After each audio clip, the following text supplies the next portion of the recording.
आप देख रहे हैं के मास न्यूज, हर समय आपके साथ। जिला मुख्यालय जौनपुर के वरिष्ठ सहायक मंत्री प्रसाद जी को दी गई श्रद्धांजलि।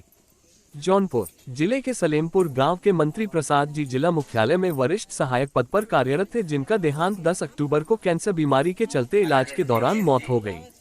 मंत्री प्रसाद जी अम्बेडकरवादी विचारधारा तथा बौद्ध धर्म को मानने वाले व्यक्ति थे। अपने परिवार के सभी बच्चों को उच्च शिक्षा अर्जित कराते हुए जिला मुख्यालय जौनपुर में सहायक पद पर कार्यरत थे, जिनकी दिवंगत आत्मा का शांति के लिए श्रद्धांजलि समारोह उनके पैतृक आवास सलेमपुर में आयोजित किया गया, जिसमें सारनाथ से आए हुए भंते जी के द्वारा श्रद्धांजलि दी गई।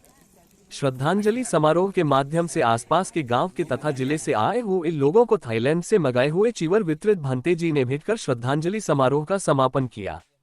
यह श्रद्धांजलि समारोह आसपास के गांव में चर्चा का विषय बना हुआ है, क्योंकि इस प्रकार का श्रद्धांजलि समारोह सलेमपुर गांव में पहली बार मनाया गया, जिसमें भाई Magru Kumar stamp vendor, Manoj Kumar accountant Suitha Kala block, Suresh Kumar कनिष्ठ सहायक बोर्ड ऑफिस वाराणसी, बेटी डॉक्टर रंजना गौतम कानपुर, बेटी इंजीनियर वंदना व बेटा इंजीनियर राजेश बंसल तथा शोकाकुल परिवार व आसपास के गांव के लोग मौजूद रहे।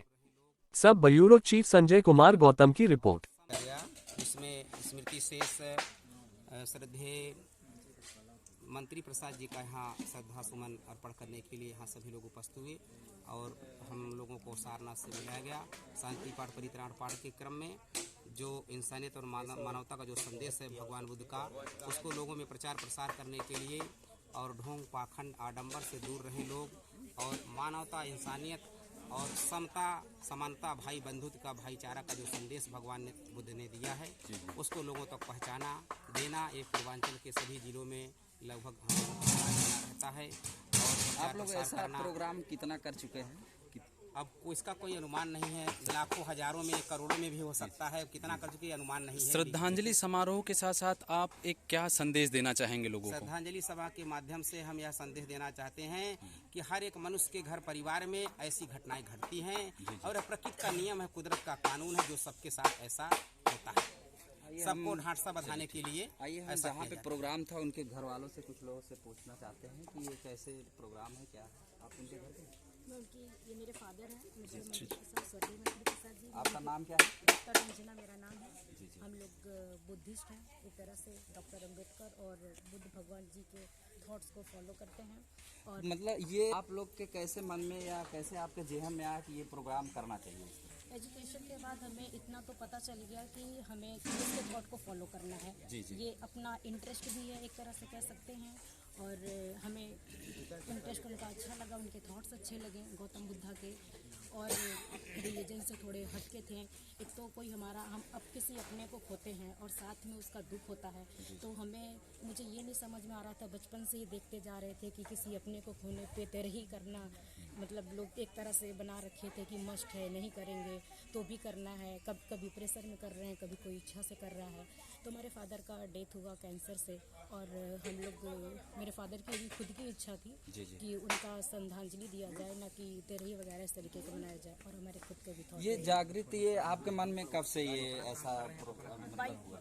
ये आफ्टर बर्थ हमारे फादर ही हम लोगों को चीज़ों के लिए ट्रेन करते थे, एजुकेट करते थे। हम शुरू से ही चाइल्डहुड से ही डॉक्टर अम्बेडकर की बुक पढ़ना, और हमारे जितने भी अपने समाज के लोग हैं, ज्योतिबा फूले जी और सावित्रीबाई फूले जी, सारे इनके थॉट को हम लोग फॉलो करते हैं, अपनी हिस्ट्री पढ़ते हैं।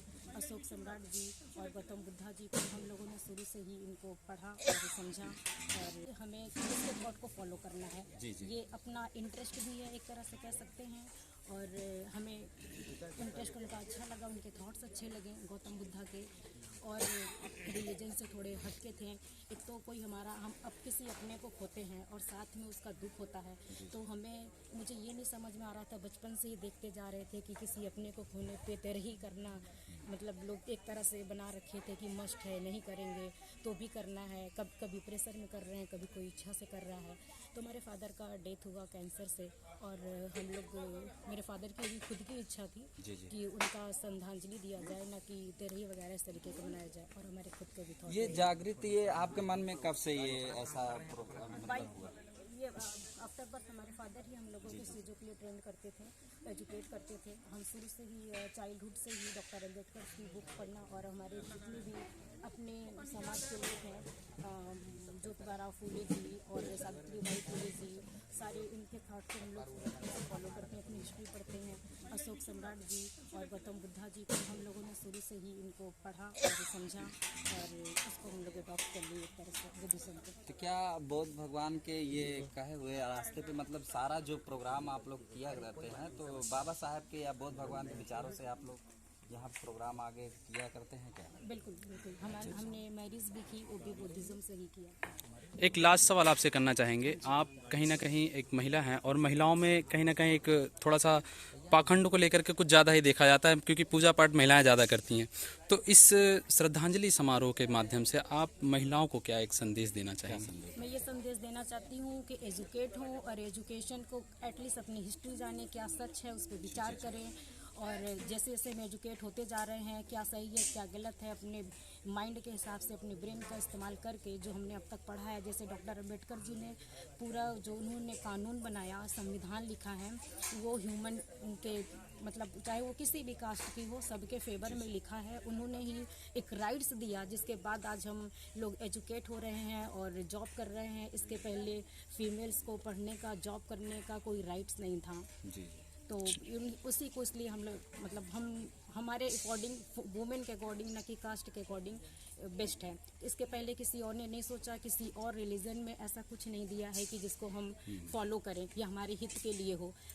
इस पढ़ने के बाद हमें ये समझ में आता है कि कोई भगवान, कोई चीज़ ऐसी नहीं है जो अगर हम अपने लिए खुद ना लड़ें या कानून ना हो तो हमें कोई भगवान नहीं बचाएगा।